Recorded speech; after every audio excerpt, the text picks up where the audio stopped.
देखो इन्हें ये है ओस की बूंदे, पत्तों की गोद में आसमां से कूदे, अंगड़ाई ले फिर करवट बदल कर, नाजुक से मोती हंस दे फिसल कर, खो न जाए ये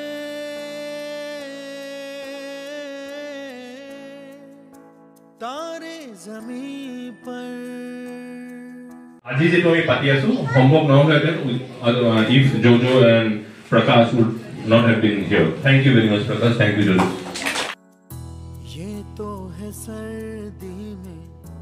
धूप की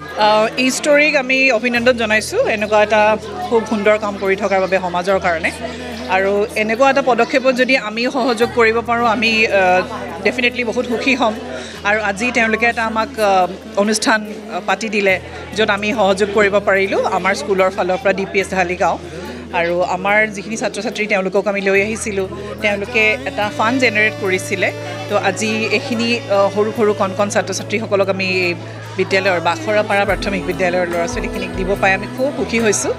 আৰু তেওঁলোকেও যিখিনি আজি কৰিলে আমাক দেখুৱালে তেওঁলোকৰ যিখিনি অনুষ্ঠান কৰি দেখুৱালে আমি খুবেই ভাল লাগিছে আমাৰ আৰু এই ষ্টৰীক আমি বাৰে বাৰে তাৰ কাৰণে ধন্যবাদ দিব বিচাৰিম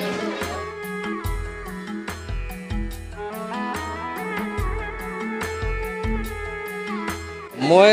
ইমান ভাল লাগিছে আজি মানে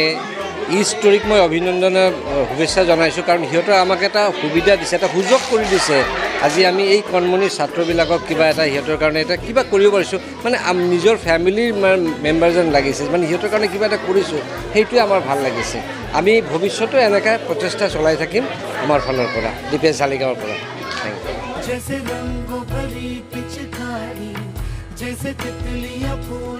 হয় আসলতে আমি কেইজনমান যুৱক যুৱতীৰে এই ষ্টৰীৰ ফৰ্ম হৈছিলে ইতিমধ্যে বঙাইগাঁও ৰাইজে জানে আৰু আমি প্ৰতি বছৰে বিভিন্ন ধৰণৰ পদক্ষেপ লওঁ এইবাৰো আমি ইউথ কনক্লেভ পাতিছিলোঁ আৰু আমাৰ ইউথ কনক্লেভৰ সমান্তৰালভাৱে এটা প্ৰজেক্ট চলাই গৈ আছোঁ প্ৰজেক্ট পাঠশালা আৰু প্ৰজেক্ট পাঠশালাত প্ৰতি বছৰে আমি এই ষ্টৰীত এই অনুষ্ঠিত হোৱা যি ইউথ কনক্লেভ তাতে যিকেইজন মানুহ তাত উপস্থিত থাকে তেওঁলোকে কিছু ষ্টাডি মেটেৰিয়েল লৈ আহে আৰু আমি সেই ষ্টাডি মেটেৰিয়েলখিনি আমি যিখিনি নিডি ল'ৰা ছোৱালী তেওঁলোকৰ ওচৰত দি দিওঁ আৰু এইবাৰ আমাক DPSে বিশেষকৈ DPSে আমাক বহুতখিনি সহায় কৰিছে আৰু আজি DPS আহিছিলে DPSৰ ল'ৰা ছোৱালীখিনি আহিছিলে তেওঁলোকে 60টা ষ্টাডি কিট লৈ আহিছিলে আৰু সেই ষ্টাডি কিটখিনি আমি আজি বিৰজৰা টি ষ্টেটত যিহেতু এইবাৰ বিৰজৰা টি ষ্টেটৰ মাজত আমাৰ ইউথ কনক্লেভ অনুষ্ঠিত হৈছিলে আমি সেই সময়তে জনাইছিলোঁ যে আমি এইবাৰ যি ষ্টাডি মেটেৰিয়েল উঠে যি কিট উঠে সেইখিনি আমি বিৰজৰা টি ষ্টেটৰ ল'ৰা ছোৱালীৰ মাজত বিতৰণ কৰিম আৰু ঠিক তেনেকৈ আমি আমাৰ কথামতে আজি 20 তাৰিখে আজি আমি সবেই গোট হৈছোঁ আৰু গোট খাইছোঁ মেছপাৰাৰ এই স্কুলৰ মজিয়াত আৰু আমি যিখিনি ষ্টাডি মেটেৰিয়েল আমাৰ উঠিছিলে বা DPSে যিখিনি যোগাৰ ধৰিছে সেইখিনি আমি আজি বিতৰণ কৰিছোঁ খুব ধুনীয়া পদক্ষেপ DPSৰ আমি এই আপোনালোকৰ এই চেগতে আপোনালোকৰ দ্বাৰা আমি DPSক ধন্যবাদ জনাইছোঁ DPS ঢালিগাঁও আৰু আমি এপিল কৰিছোঁ যে যদি কোনোবা সদাশয় ব্যক্তি বা অনুষ্ঠানে আমাক যদি এই ধৰণৰ ষ্টাডি মেটেৰিয়েল ডনেট কৰিব বিচাৰে তেতিয়া তেওঁলোকক মষ্ট ৱেলকাম আপোনালোকৰ মাধ্যমেৰে তেওঁলোক আহক আমাৰ ওচৰত আমি আকৌ তেনেকুৱা কিছু ল'ৰা ছোৱালীৰ মাজত এই বস্তুবিলাক বিতৰণ কৰিব পাৰোঁ আমি একেলগে এই এটা প্ৰচেষ্টাত আমি সহযাত্ৰী হওঁ একেলগে আমি সফল হ'ব পাৰিম ধন্যবাদ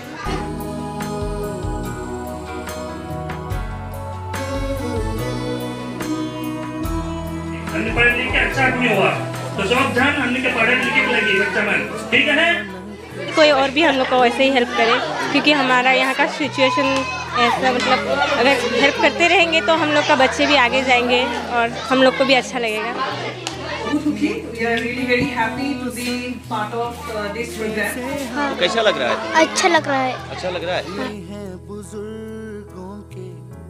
दिल की दुआएं खो न जाए ये